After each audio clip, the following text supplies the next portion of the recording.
যাদবপুরে ছাত্রী রহস্য মৃত্যু ঘটনাস্থলে লালবাজারের গোয়েন্দা বিভাগ পরিবারের অভিযোগের পরে খুনের মামলা রুজু 3 ছাত্রকে জিজ্ঞাসাবাদ। কেউ ফোন করেনি, তার কারণ জড়িত তো ওরাই। দুর্ঘটনা নয়, খুনের অভিযোগ পরিবারের। লালবাজারের পর যাদবপুর থানায় মৃত ছাত্রীর পরিবার। বৈঠকে বসতেই 4 দিন সময় লাগলো বিশ্ববিদ্যালয় কর্তৃপক্ষের। রোজ একের পর এক রিল, পুলিশ কাউন্সিলরকে হুমকি, তাও গুলশান কলোনির গুন্ডারাজের মাস্টার মাইন্ড এখনো অধরা।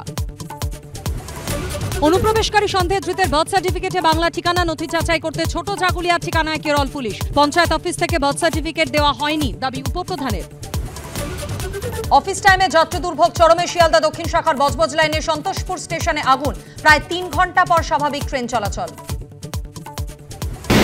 উত্তরাখণ্ড হিমাচলে ফের প্রকৃতির ভয়াল রূপ। দেরাদুনে মেঘ ভাঙা বৃষ্টি, ক্ষতিগ্রস্ত হোটেল দোকান। মুসৌরি সহ উত্তরাখণ্ডের একাধিক জায়গায় ধস, বাড়ছে মৃতের সংখ্যা। দুর্নীতি আর স্বজন পোষণ মাত্রা যদি ছাড়ায়, নেপাল দেখালো জনতা খেপলে কিভাবে শাসক তারায়। যুক্তিতক্ক সন্ধ্যে 7টা।